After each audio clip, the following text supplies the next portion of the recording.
Hello दोस्तों, एक बार फिर से आपका मेरे YouTube चैनल पर स्वागत है। और दोस्तों, आज हम लेकर आए हैं एक इंटरव्यू सेशन जिसमें हम बात करेंगे हमारे एफएमसी के सबसे धुरंधर आर्टिस्ट व राइटर जफ़र इमरान भाई के साथ। तो जफ़र भाई हमसे जुड़ चुके हैं, तो चलिए उनके साथ इस इंटरव्यू सेशन को हम शुरू करते हैं। मैं हूँ आपका दोस्त बलविंदर सिंह और आप देख रहे हैं एफएमसी एक्सप्लेन।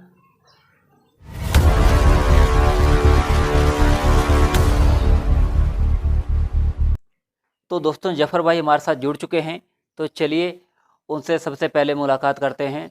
जफ़र भाई, कैसे हैं आप? मैं बहुत अच्छा हूँ। आप कैसे हैं? मैं भी ठीक हूँ मित्र। तो इंटरव्यू सेशन शुरू किया जाए। जी बिल्कुल। बिल्कुल जी। चलिए, सबसे पहले हम शुरुआत करते हैं आपके परिचय से। आप कहाँ रहते हैं और आपका प्रोफेशन क्या है? जी, मैं बेसिकली बिहार का रहने वाला हूँ। जी बिहार में एक डिस्ट्रिक्ट है पश्चिम चंपारण, जी मैं वहीं का रहने वाला हूँ और जी पेशे से सरकारी टीचर हूँ। जी और बाकी एफएमसी में पेंसिलर। जी। चलिए, इस सेशन को थोड़ा आगे बढ़ाते हैं। तो जी। चूँकि आप खुद एक आर्टिस्ट हो, तो आप जो हम्म। आर्ट बनाते हैं, तो कहीं न कहीं आपको आर्ट की प्रेरणा ज़रूर मिली होगी। बचपन में किसी आर्ट से प्रेरणा मिली होगी, या फिर जब आपने दोबारा इसको स्टार्ट किया, तब आपको कहीं न कहीं से प्रेरणा मिली होगी। तो आपके जो आर्ट की प्रेरणा स्रोत कौन हैं? एक्चुअली मैं शुरू से तो राज, मनोज और तुलसी सारी कॉमिक्स पढ़ता आया हूँ। जी, लेकिन मेरे जो सबसे फेवरेट चित्रकार हैं, आर्टिस्ट, वो अनुपम सिन्हा सर हैं जी, और मनु सर और धीरज सर। जी, लेकिन इन तीनों में मुझे सबसे ज्यादा काम जो है वो अनुपम सर का ही बेस्ट लगता है। जी, और मेरे आर्ट में उनकी झलक काफी कुछ मिलती भी है। जी। चलिए, इसी सफ़र को आगे और बढ़ाते हैं। तो चूँकि हम तो आपस में एक-दूसरे से परिचित हैं, तो हम फैन्स को जी। बताना चाहेंगे कि आप खुद अपने मुँह से उनको बताइए कि एफएमसी से आप कैसे जुड़े और एफएमसी में आपको क्या-क्या सीखने को मिला है? एफएमसी से जुड़ने की जो कहानी है वो काफी इंटरेस्टिंग है। जी, 2020 के स्टार्टिंग की बात है, जब पूरी दुनिया में कोरोना वायरस का जो ये लॉकडाउन लगा हुआ था ना। जी, तो लॉकडाउन के टाइम में अब जैसे कि सब कुछ बंद था, जी, घर पे रहना था, तो जनरली आदमी घर पे रहता है तो या तो टाइम पास करता है या फिर अपने शौक पूरे करता है। जी, तो मेरा तो बचपन का एक ही शौक रहा है कि चित्र बनाना। तो खाली टाइम में मैं गूगल पे कुछ-कुछ सर्च करते रहता हूँ, जिससे आर्ट से जुड़ी हुई चीज़ें देखते रहता हूँ। तो ऐसे ही मैंने एक दिन गूगल सर्च कर रहा था तो मुझे शक्तिमान और कालदूत की एक तस्वीर मिली, जिसपे ऐलान नाम लिखा हुआ था कॉमिक्स के ज़रिए। तो जी, मुझे अच्छा लगा। मुझे लगा कि भाई ये कॉमिक्स कब आई राज कॉमिक्स में, जो मैंने पढ़ी ही नहीं। और शक्तिमान तो बहुत पहले बंद हो चुका है। जी, फिर मैंने उसको खोला, उसपे जो लिंक थी उसे खोला, तो फिर ब्लॉग पे गया। ब्लॉग पे देखा तो ढेर सारी कॉमिक्स थी। जी, तो मैंने आनन-फानन में भाई साहब सब डाउनलोड की और जी, एक ही दिन में सब पढ़ गया। जी, तो उस दिन मुझे लगा कि ये तो हमारे बचपन में हम जो सोचा करते थे, जी, ये मेरी ही नहीं, शायद हर एक कॉमिक लवर की ख्वाहिश रही होगी जी, कि अगर ये हीरो इस हीरो के साथ अगर लड़े तो कैसा लगेगा? जी, या फिर अगर ये हीरो के साथ ऐसी सिचुएशन हो तो कैसा लगेगा? जी, या फिर सबसे बड़ी ख्वाहिश ये होती थी कि अगर एक पब्लिकेशन का हीरो दूसरे पब्लिकेशन में अगर जाए तो कैसा लगेगा? जी, जैसे अभी हाल-फिलहाल में नागराज और तौसी की जो कॉमिक नाग प्रलय और सर्पसत्र आई है। जी, कुछ ये जो आज पूरी हुई है, ऐसी ख्वाहिश हम सब अपने बचपन में 20-22 साल पहले लेकर चला करते थे। जी, बिल्कुल। तो वो चीज़ मुझे एफएमसी में दिखी, शक्तिमान और कालदूत। और वो एपोकैलिप्टिक सीरीज़ जो हुकुम भाई ने बना रखी है, वो मैंने पढ़ी, वो मुझे अच्छी लगी जी, कि डीसी और मार्वल के साथ अपने जो ब्रह्मांड रक्षक हैं, उनका टाई अप दिखाया गया। जी, और ये मुझे बड़ा अच्छा लगा। तो मैंने सोचा कि मेरे भी दिमाग में कुछ कहानियाँ हैं जी, और आर्ट तो ख़ैर है ही। तो फिर मैंने ब्लॉग से ही आपका नंबर निकाला, फिर आपको कॉल किया जी, और जी, वो जो सिलसिला शुरू हुआ, वो आज तक बदस्तूर जारी है। जी, बिल्कुल। तो आपने चूँकि एफएमसी में लगभग 1 डेढ़ साल के इस सफ़र में आपने 3 बेस्ट एक सीरीज़ कॉमिक्स दी हैं और एक मल्टी स्टारर विशेषांक दिए है समर। तो जो आपका महासंग्राम है, चूँकि समर तो आपने बाद में शुरू किया और महासंग्राम को पहले शुरू किया, तो महासंग्राम के साथ आपकी एक कुछ यादें जुड़ी हुई हैं। हम चाहते हैं कि महासंग्राम सीरीज की यादें जो हैं आप अपने फैंस के साथ शेयर करें। जी, बिल्कुल। पहले मैं बात करना चाहूँगा समर के बारे में। जी, आपको जान के हैरत होगी कि समर जो है वो कोई लिखा और सोचा हुआ प्लॉट नहीं था। ये जी, अचानक से डिस्कस होने वाला प्लॉट था। जी, मैं एक दिन जॉब से लौट रहा था, तो रास्ते में हमारे एडमिन और दोस्त जो हैं जितेंद्र अहिरवार भाई ने मुझे कॉल किया जी, और महासंग्राम का पहला पार्ट आई थिंक रिलीज़ हो चुका था उस टाइम। जी, 21 नवंबर, हाँ जी, जनवरी में नहीं, दिसंबर में उन्होंने मुझे फ़ोन किया और बधाई दी कि बहुत अच्छी कॉमिक्स लगी पढ़ के। और फिर उन्होंने कहा कि भाई जी ऐसा है कि आप तो जब आर्ट बना रहे हैं, तो मैं चाहता हूँ कि मेरे दिमाग में एक प्लॉट है, उसे बना दीजिए। जी, मैंने पूछा कि भाई कौन-सा प्लॉट है बताइए? तो उन्होंने बताया कि मैं चाहता हूँ कि ध्रुव और तिरंगा की फाइट कभी आज तक राज कॉमिक्स में दिखाई नहीं गई, जी, वो आप दिखाइए। जी, और इस कहानी में उन्होंने सजेस्ट किया कि आप परमाणु को रखिए। तो मैंने कहा कि सारे जो हैं वो राज के ही सुपर हीरो हो जाएँगे, फिर मज़ा नहीं आएगा। जी, फिर मैंने ढूँढते-ढूँढते मनोज कॉमिक्स से टोटान को निकाला जी, और इत्तेफ़ाक यूँ हुआ कि कहानी के हिसाब से टोटान परमाणु से कहीं ज़्यादा बेस्ट बैठ गया। जी, फिर मैंने आपसे और बाकी मेंबर्स से सलाह-मशविरा किया, सबने कहा कि भाई जी, 2 कॉमिक्स के बीच में एक मल्टी स्टारर दे देने में कोई बुरा नहीं है। जी, फिर मैंने समर की स्क्रिप्ट लिखी, आपको भेजी, आपने देखा, फाइनल किया, फिर जीत भाई जी, को भेजी और हरी झंडी मिलने के बाद मैंने समर बनाई।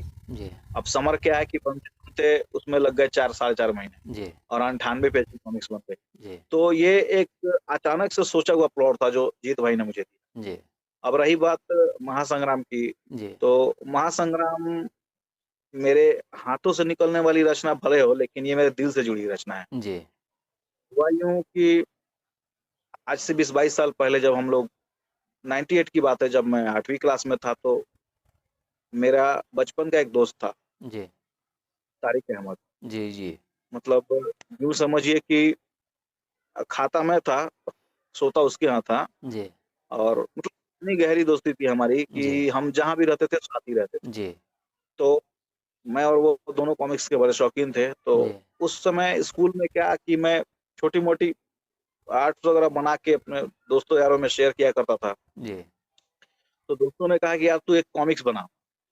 तो बिना सिर पैर के कहानी वाली 3-4 प पेज की कॉमिक्स मैंने वो 4 लाइन वाली, 2 लाइन वाली जो कॉपी आती है ना, जी, उसी में मैंने बना करके और दोस्तों के साथ शेयर की। जी, उन सबको अच्छा लगा।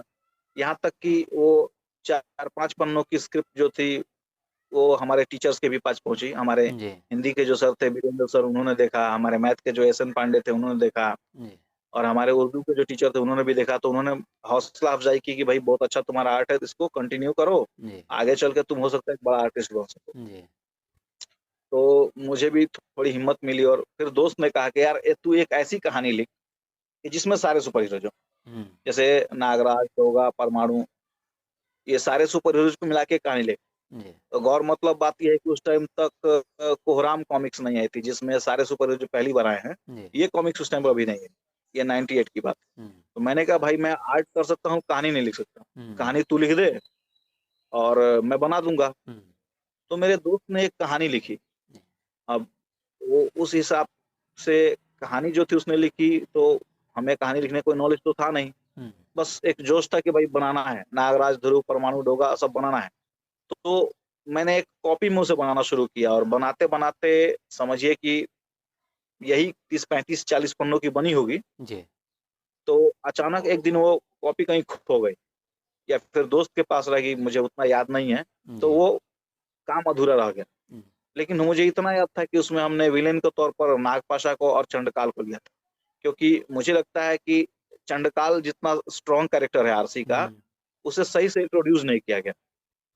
एक बार वो हारा और फिर स्वर्ण नगरी में बंदी ही होता आज तक चला आया है। हाँ, अगर जैसे वो राक्षस है तो उसको थोड़ा मोस्ट पावरफुल और ज़्यादा क्रूर दिखाना चाहिए था। जी, बिल्कुल, तो इसके बाद वक़्त बीतता गया, उसके बाद मैट्रिक के एग्ज़ाम हो गए, दोस्त पटना चला गया, मैं अपने लोकल शहर में जहाँ मैं रहता हूँ बेतिया में वहाँ रह गया।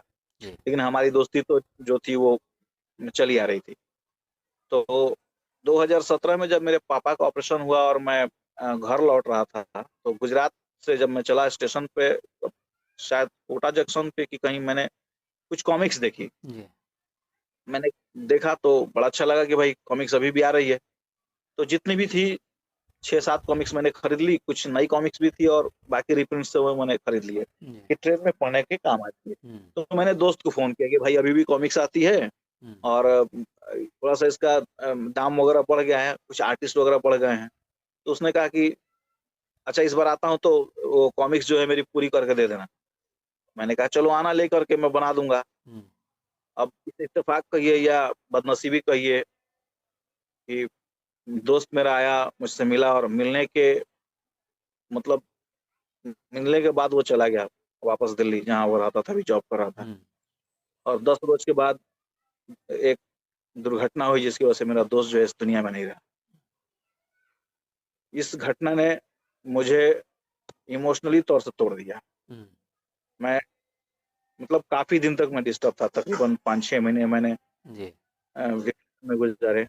जी तो जब मैंने अपने आप पर थोड़ा काबू पाया और लॉकडाउन का जो टाइम चल रहा था, फिर आपसे बात हुई कि जी आपने जी कहा कि हमारे प्लेटफ़ॉर्म पे आप चाहें तो अपनी कॉमिक्स को बनाकर रिलीज़ कर सकते हैं। जी तो अचानक से मेरे एक दिमाग में ख़्याल आया कि मेरे पास कहानी नहीं है, लेकिन मेरे दोस्त की जो लिखी हुई कहानी थी, जी उसे तो मैं कम से कम पेश कर सकता हूँ। जी तो ऐसे मेरी कला भी लोगों के सामने आएगी और मेरे जो मरहूम दोस्त हैं, उनकी लिखी हुई कहानी सामने जाएगी। जी तो जी जितने लोग पढ़ेंगे, कम से कम वहाँ तक उसकी कहानी पहुँचेगी, तो उसकी आत्मा की शांति के लिए प्रार्थना तो कर सकेंगे। जी बिल्कुल फिर आपसे मैंने इस बारे में डिस्कस किया, आपने हौसला अफ़ज़ाई की कि नहीं भाई, बहुत अच्छी आपकी जो सोच है, इसे आप बनाइए जी और हम इसे जो है वो अपने ब्लॉग पर अपलोड करें।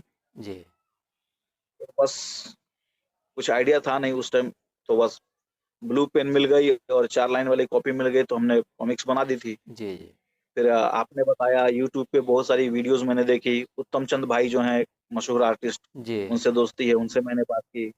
दिलदीप सिंह भैया जो डोगा के आर्टिस्ट हैं, राज जी कॉमिक्स से, उनसे मैंने बात की। जी और प्रवेश चौहान भैया हैं, जिन्होंने कलर के बारे में मुझे सिखाया। जी इन सभी लोगों से मैंने थोड़ा-थोड़ा टिप्स लिया, यूट्यूब्स के वीडियो देखे, फिर मुझे पता चला कि कौन-सी पेंसिल यूज़ करनी है, कौन-सा इंक चलेगा, कौन-सा जी पेपर यूज़ करना है। जी और फिर मैंने आप लोगों के गाइडलाइन में बनाना शुरू किया। तो जी पहला पार्ट जो है मैंने महासंग्राम पार्ट 1 बनाया था, जी करीब 35 पेज की कहानी थी और वो रिलीज़ हुई।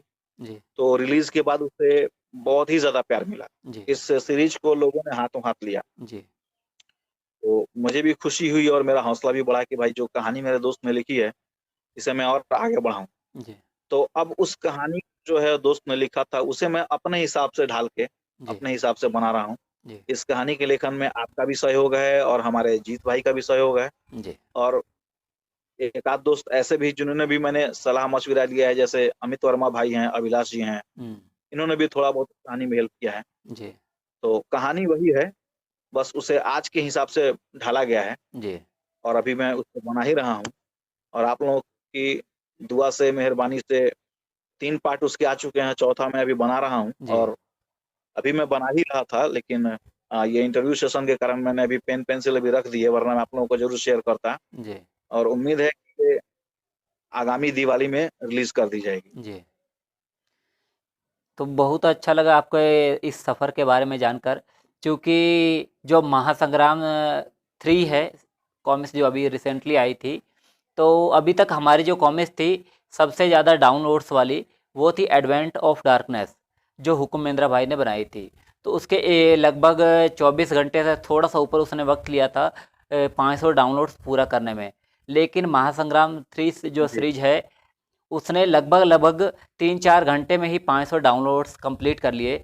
तो इस प्रकार से हम कह सकते हैं कि जो आपकी सोची हुई या आपके दोस्त की जो सोची हुई कहानी थी, उसको फैन्स ने बहुत ज़्यादा प्यार दिया है और इसके लिए आपको भी बधाई और भगवान उनकी आत्मा को शांति दे। और कहीं न कहीं जी, आज वो इस कॉमिक्स को देखते होंगे भगवान के पास, तो कहीं न कहीं उनको आपके काम की और जो अपनी सोची हुई जो अधूरी इच्छा थी, उसको पूरा होता होता हुआ देख के उनको बहुत खुशी हुई होगी। तो चलिए इस इसके लिए मैं जी, जी। एफएमसी और खास तौर पे आपको धन्यवाद देना चाहूँगा। जी। चलिए अगले इस इंटरव्यू सेशन को आगे बढ़ाते हुए हम जानना चाहेंगे कि आपके जो एफएमसी में अपकमिंग प्रोजेक्ट हैं जो आने वाले हैं इन फ्यूचर में, वो कौन-कौन से हैं?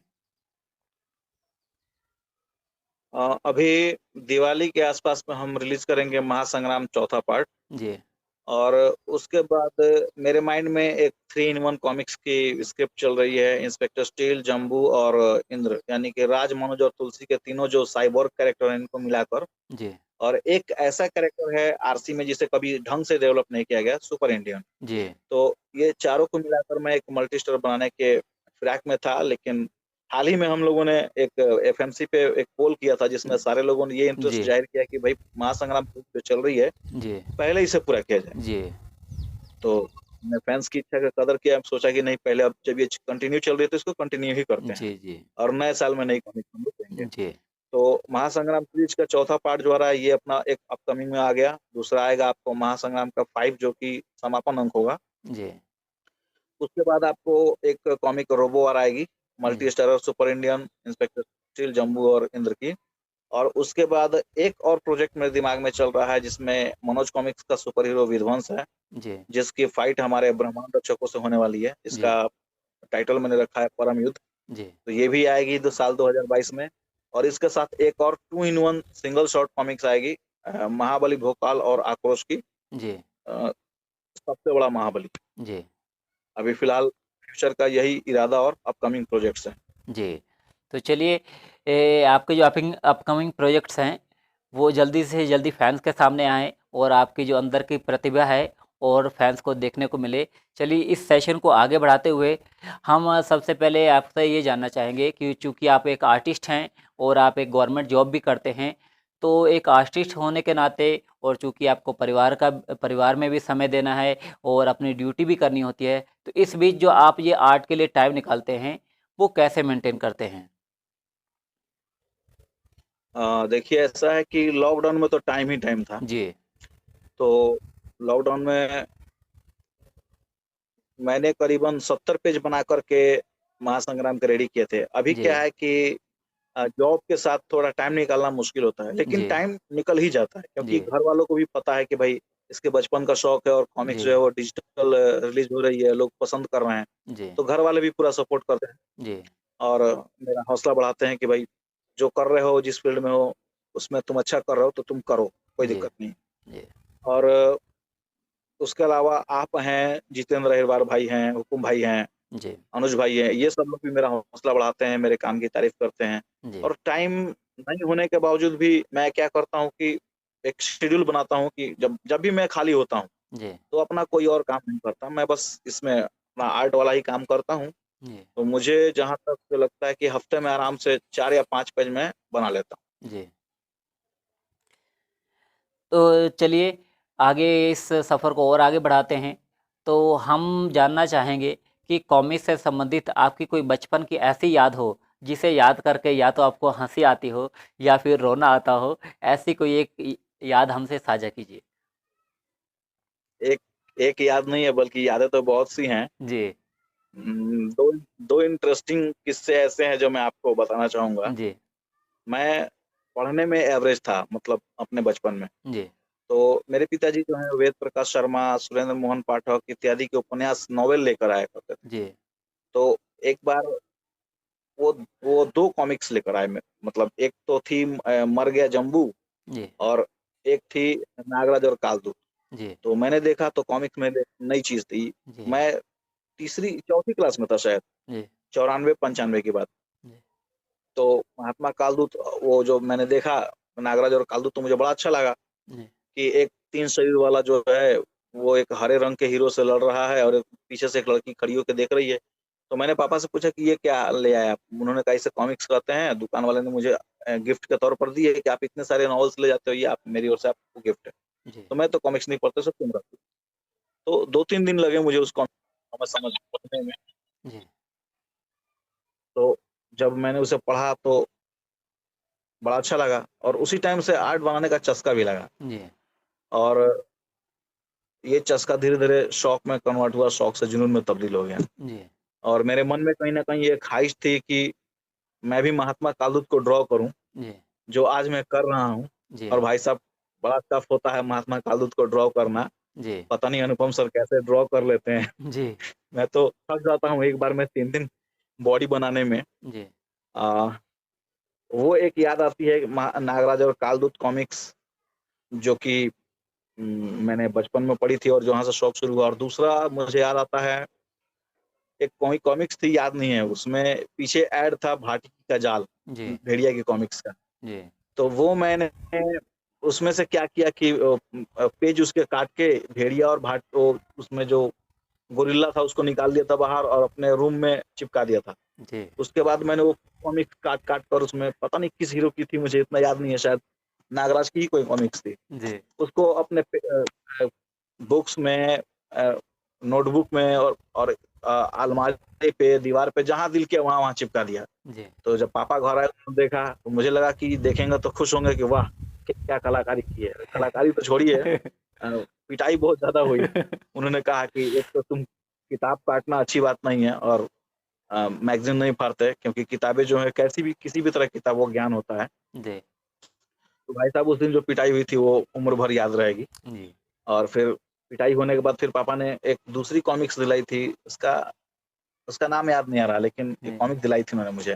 जी, तो एक वो चीज याद आती है कि कॉमिक्स के कारण पिटाई भी हुई है। जी, बाद में मैंने कॉमिक खरीदनी और उसको स्टोर करना शुरू किया, तो मेरे पास भी तकरीबन कॉलेज छोड़ने तक 250-300 कॉमिक्स का कलेक्शन था, जी। जो मेरे घर वालों की मेहरबानी से किसी कबाड़ी के यहाँ उसका कलेक्शन पड़ा होगा आज। जी, लगभग-लगभग ये सभी के साथ हुआ है। मेरा खुद जी हाँ। कलेक्शन पता नहीं, भगवान जाने, घर से तो कहते हैं कि हमने नहीं बेचा, लेकिन लगभग-लगभग मेरे 150 कॉमिक्स का कलेक्शन रातों-रात ही गायब हो गया, मुझे पता भी नहीं चला। तो ये लगभग-लगभग हर तीसरे आदमी के साथ ये घटना हुई है कि उनके परिवार ने उनकी गैर उपस्थिति में उनके कलेक्शन को बेच दिया है। चलिए, इस सफ़र को आगे बढ़ाते हुए हमारा जो आखिरी क्वेश्चन आपसे है, वो है कि कोई ऐसी बात कॉमिक से संबंधित जो आपको अच्छी नहीं लगती है? हाँ, एक बात मैं कहना चाहूंगा, जी, आजकल फेसबुक पे देख रहा हूँ मैं, कॉमिक्स की प्राइस को लेकर के काफी चर्चा हो रही है, जी, आर्ट्स को लेकर चर्चा हो रही है, क्रेडिट देने लेने की बात पर चर्चा हो रही है। जी, तो मैं सिर्फ एक बात कहना चाहूंगा कि कॉमिक इंडस्ट्री को सपोर्ट कीजिए। जी, मानता हूँ कि दाम बहुत ज्यादा बढ़ चुके हैं आज, लेकिन जहां तक हो सके कॉमिक्स खरीदिए जी, और कॉमिक इंडस्ट्री को अपना सहयोग दीजिए, पहली बात। दूसरी बात कि जिस भी कॉमिक्स में जिस आर्टिस्ट ने, कलरिस्ट ने या लेखक ने काम किया हो, उसे उसका उचित क्रेडिट मिलना चाहिए। जी, ये मेरी अपनी, जी, चाहे वो कोई भी पब्लिकेशन। जी, और तीसरी सबसे बड़ी बात कि कुछ लोग अनुपम सर के आर्ट को बेस्ट मानते हैं, तो जी, कुछ लोग आज हेमंत सर के आर्ट को बेस्ट मानते हैं। जी, तो भाई, बात तो अपनी अपनी जगह पर है। अगर विश्व रक्षक नागराज की बात करें तो शायद अनुपम सर से बेस्ट कोई नहीं बना सकता। जी, और नरक नाशक की बात करें तो शायद हेमंत सर से बेस्ट कोई नहीं बना सकता। जी, तो हर आर्टिस्ट अपनी अपनी जगह पर अपना बेस्ट काम ही देता है। जी, एज ए आर्टिस्ट मैंने भी देखा है, जब मतलब मैंने अगर मेहनत की, पूरा दिन लगाया, एक पेज बनाया, तो अगर कोई कहता है कि भाई ये मुझे अच्छा नहीं लगा, तो मुझे जी, भी थोड़ा दुख होता है। जी, तो मेरे कहने का मतलब, कॉमिक्स कैसी भी हो, जी, तो कम से कम अगर किसने मेहनत करके बनाई है, तो कम से कम उसकी इज्जत करनी चाहिए। जी, बिल्कुल। एक कॉमिक हम जो आधे घंटे में पढ़ के रख देते हैं, उसे बनाने में पूरी एक टीम को कम से कम 2-2.5 महीने लग जाते हैं। जी, बिल्कुल। तो और कुछ नहीं तो उसकी मेहनत का तो कम से कम कदर जरूर करना चाहिए। जी, और किताबें खरीदिए, कॉमिक्स इंडस्ट्री को सपोर्ट कीजिए, उसे जिंदा रखिए, जब जी, तक जिंदा रह सकती है, जिंदा जी। रखिए। चलिए, आगे एक मुझे एक और क्वेश्चन इसमें याद आ गया कि एफएमसी का सफ़र आपका लगभग 1.5 साल का सफ़र हो चुका है। तो इस दौरान आपको एफएमसी से या एफएमसी के जो फैंस हैं, उनसे क्या कुछ सीखने को मिला है? एफएमसी के बारे में बस एक ही बात कहूंगा कि एफएमसी आज मेरा दूसरा घर है। जी, और उसमें जितने भी सदस्य हैं, वो सब मेरे आज फैमिली मेंबर की तरह हैं। जी, और एफएमसी से मुझे काफी इज्जत, काफी प्यार मिलता है। जी, ऐसा कोई दिन शायद ही जाता हो जब मेरे पास पर्सनली किसी न किसी का मैसेज या कॉल कॉल तो खैर अब उतने नहीं आते हैं, जी, क्योंकि मैंने सबको बोल रखा है भाई, मैं अब जैसे जॉब पे हूँ तो कॉल अटेंड करना मुश्किल हो जाता है। जी, लेकिन मैसेज इतने आते हैं, लोगों का इतना प्यार मिलता है, खास तौर से कि भाई महासंग्राम का अगला पार्ट कब लेके आ रहे हो, एपोकलिप्टिक कब लेके आ रहे हो, तो 2 जी। जवाब मेरे पास रेडी रहते हैं कि जी, भाई जी। जैसे ही आएगी आपको सूचना मिलेगी। जी, और बिल्कुल। एपोकलिप्टिक के लिए मैं कह के हार गया हूँ कि हुकुम भैया का प्रोजेक्ट है, जी, जैसे ही रिलीज़ करेंगे हम बता देंगे। जी, बिल्कुल। चलिए, अब आखिरी इस सवाल के साथ ये इंटरव्यू सेशन को ख़त्म करते हैं। अगर आपको फैंस को या मतलब पूरे जो हमारी इंडियंस हो गए या पूरे भारतवासी जो हैं, उनको एक कौन-सा सोशल मैसेज देना चाहेंगे?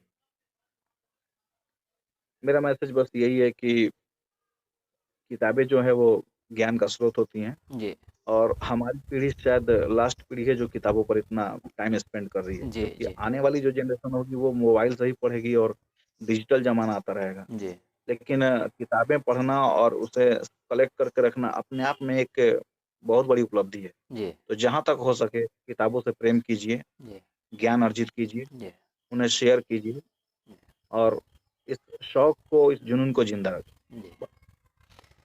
चलिए, इसी प्रश्न के साथ हमारा ये इंटरव्यू सेशन ख़त्म होता है। आपने जो इतना अपना कीमती वक्त निकाला, आप आर्ट ड्राइंग कर रहे थे, लेकिन आपने बीच में उसको छोड़ के जो हमारे साथ ये समय निकाला, इसके लिए आपका बहुत-बहुत धन्यवाद।